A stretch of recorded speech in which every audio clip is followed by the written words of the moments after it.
रस्ते बनवता येत नाहीत, मुंबई अहमदाबाद हायवे बघा, मुंबई कोकण हायवे बघा, मुंबई गोवा हायवे बघा, मुंबई नागपूर हायवे बघा, मुंबई नाशिक हायवे बघा, पण सगळं काही बाजूला ठेवून टार्गेट कोण आहे?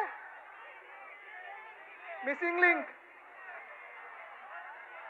सरकारचं इंटेंट मिसिंग आहे. पण आज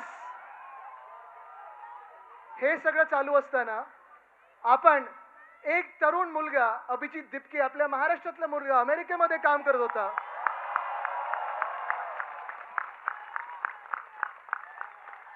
अभिमान आहे आम्हाला त्याचा, जसा सोनम वांगचुकचा आम्हाला अभिमान आहे तसाच अभिजित दिपकेचा आहे. बाकी सर्व जे तिथे उपोषणाला बसलेत, ते सगळे जे तरुण तरुणी बसलेले आहेत, अभिमान आहे त्यांचा. त्यांना जाणार मी भेटायला, पण मी पहिलं बोललो आपण पहिलं महाराष्ट्रात आंदोलन करून दाखवू, मग दिल्लीला भेटायला जाऊ. पण आज जेव्हा अभिजित मुंबईत महाराष्ट्रात आला, तेव्हा नंतर त्याचं रिसेप्शन पाहिलं, दिल्लीत पाहिलं, आंदोलनं पाहिली, जंतर मंतरला जे आज अभिजित बसलेला आहे ते एकाच गोष्टीसाठी बसलेला आहे की त्या तरुण तरुण मुलींना न्याय मिळाला पाहिजे, न्याय मिळाला पाहिजे. एका बाजूला आले उद्धव साहेब आलेले आहेत.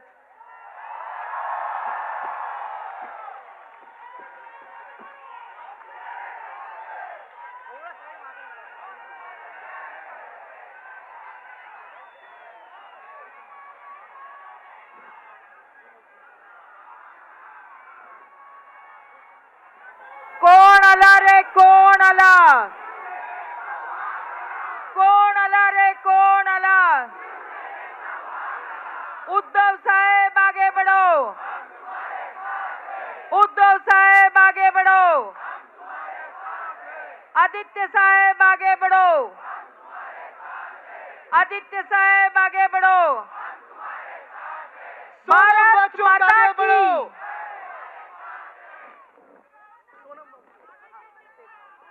सोनम वांगचुक आगे बढ़ो, सोनम वांगचुक आगे बढ़ो, अभिजीत दिपके आगे बढ़ो, अभिजीत दिपके आगे बढ़ो.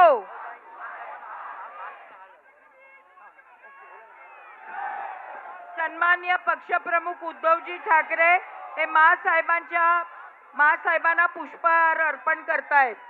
मासाहेब, मासाहेब, भारत माता की, भारत माता की, वंदे वंदे. तर आज मी तेच सांगत होतो की भाजप एका बाजूला जगभरात जी चर्चा चालू आहे, जे आज शिक्षणाबद्दल उपोषणाला बसलेले आहेत, अभिजित दिपके असेल, सोनम वांगचुक असेल, एकच गोष्ट मागत आहे, धर्मेंद्र प्रधानांनी राजीनामा द्यावा, शिक्षण मंत्री हा चांगला यावा आणि शिक्षण पद्धती ही सगळ्यांसाठी चांगली असावी, हे आपण मागत आहोत. सोपी गोष्ट आहे. पण आज भाजप जे सातत्याने आपल्याला, भाजप प्रत्येक गोष्टीमध्ये आपल्याला अडकवत आहे.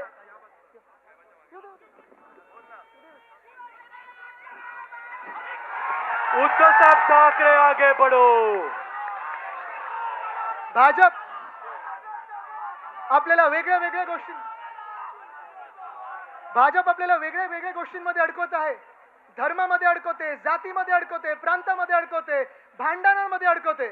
एका बाजूला जग हे आर्टिफिशियल इंटेलिजन्स बद्दल बोलत आहे, एका बाजूला जग हे सायन्स बद्दल बोलत आहे, एका बाजूला जग हे नॉलेज बेस्ड इकॉनॉमी बद्दल बोलत आहे, आणि आपण अजून अडकलेलो आहोत. ते आपण डिबेट करत आहोत 50 वर्षापूर्वी, 100 वर्षापूर्वी कोण महान होतं. भाजपकडून चर्चा काय होते? भाजपचं मुख्य आंदोलन काय असतं की पहिले पंतप्रधान हे नेहरू झाले पाहिजे होते, सरदार पटेल झाले पाहिजे होते, मग गांधी बरे होते की सावरकर बरे होते की नेहरू बरे होते. ह्या सगळ्याच डिबेटमध्ये भाजपने आपल्याला अडकवलेलं आहे. भविष्यासाठी आपण भांडत आहोत, भाजप आपल्याला भूतकाळावरनं भांडत ठेवत आहे. तुम्ही ठरवायचं तुम्ही कोणासाठी भांडणार आहात. The BJP is keeping us busy over the past. We want to fight over the future. We want to fight for our future. एक महत्त्वाचं स्टॅटिस्टिक तुम्हाला देतो, जास्ती मी वेळ घेणार नाही. तुम्ही न्यूजपेपर्स उघडले, वृत्तपत्र उघडली, तर प्रत्येक दिवशी बातमी असते की किती लोकांना रिट्रेंचमेंट होते, किती लोकांना जॉब्सवरनं काढलं जातंय. कधी ओरेकल मधून, कधी दुसऱ्या कुठच्या कंपनीमधून, कधी कॉल सेंटर मधून, कधी कुठच्याही कंपनीमधून 20,000 लोक काढले गेले, 30,000 लोक, कधी 16,000 लोक, कधी 10 लोक हे काढले जाण्याची बातमी येत आहे.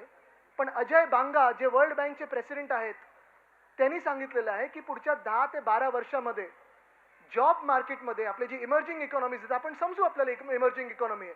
निर्मला सीतारामन जरी आपल्या फायनान्स मिनिस्टर असल्या तरी आपली एक इमर्जिंग इकॉनॉमी समजू.